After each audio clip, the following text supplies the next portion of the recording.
Professor Kim here, and I've got a really unique episode for you today. I have a couple things I want to announce, and I'd like to share with you a game that you can incorporate into your classroom really easily in a variety of ways. So the first announcement that I want to make is the upcoming GameSpace virtual conference. Now, I'm putting those details up on the screen right now for you. This conference will take place online April 16th, 17th, and 18th, which is a Friday, Saturday, and Sunday. And if you register for this event, you can go back and access any of these talks.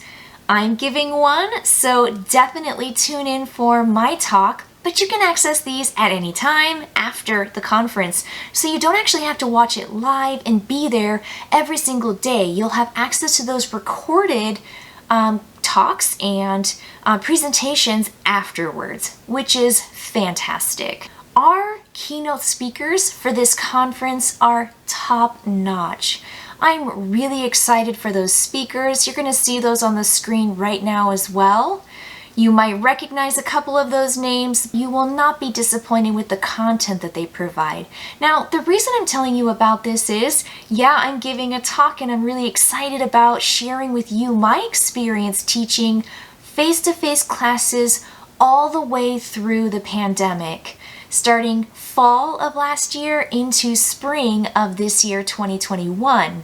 Now, in addition to that, you can also get a discount if you use Tabletop Tolson when you register. So just include Tabletop Tolson as your keyword and you can get a discount on your registration. The other thing I'm really excited about to share in this video is a sponsorship, which is a wonderful program, store, educational resource, podcast, videocast. It is fantastic. I listen to Dustin Stats and his podcast. Every time he comes out with the new episode, I'm always listening. I also was on the podcast last fall, so I'll put that in the description below so you can check it out. I talk about soft skills and the games that I like to use in the classroom when I'm working on those soft skills for my students. The really exciting thing is that Board Gaming with Education has donated a copy of Trapwords to give away on my channel to anyone who writes in the comments below how they think they might use Trapwords in the classroom. Now, I'm going to tell you a couple of the really cool things that I think Trapwords offers for students, educational value, and just testing skills, some of those soft skills, but I think that this game has a lot of potential in the classroom. Trapwords is a game for 2 teams. Now, this is a word game, which means it's great for the English as a second language classroom. It's great for communication classrooms, for English, language arts, all of the things that I teach, mostly in humanities. Now, how you start this game is by taking a look at the word that the other team is trying to guess. Now, both teams are doing this simultaneously, so there's no downtime. Everyone's doing something all at the same time. And so you look at this word and you try to figure out, okay, what are the words that they might use to get their team to guess that word? So let's say the word is feather. You might write down on your Trapwords bird, soft, pillow, things like that. They're called your Trapwords.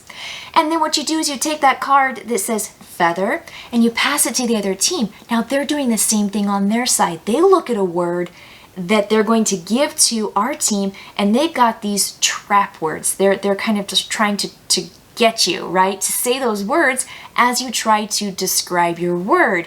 So when that exchange happens, you've got one person on team A who's the clue giver. Now they're trying to get their team to guess that word.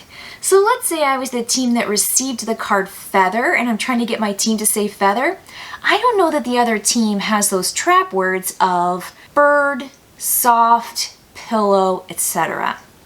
So I'm trying to get my team to guess feather and I say duck, down, blanket, right? So I'm trying to describe my word Now, if I ever say any of those trap words, the turn is over and we didn't get the point. That's basically how a turn will work. Now, the other team is active because they're trying to just keep track of the time. There is a time. You can make the time up yourself. You can use the sand timer. And they're trying to make sure that you're not saying the trap word. And of course, the active team is trying to guess the word that their clue giver is giving them, right? What are those clues that they're hearing and how can they guess the word? They get 5 guesses. And so if the team guesses 5 times and they don't get it right, or the clue giver says one of those trap words, the round is over. And that team doesn't necessarily make any progress in the game as a whole. But you don't have to play with the game as a whole. Now, I think it's really fun to play with the monsters and to play with the curses. You're kind of in this underground lair and you are trying to make your way down this path. Now it's kind of just, singular direction, so you just move from room to room going forward. But it gives you that idea of forward momentum, and it also shows that you're making progress as a team. So what you do is you can even divide this into 3 teams, and you can have the third team in charge of keeping track of the trap words and keeping track of the sand timer if you want, so that everybody is active and you have more people who are giving clues to their team and feeling like they're part of that particular team. So there are a lot of ways to modify this, but again, this is kind of like a kind of taboo-esque game.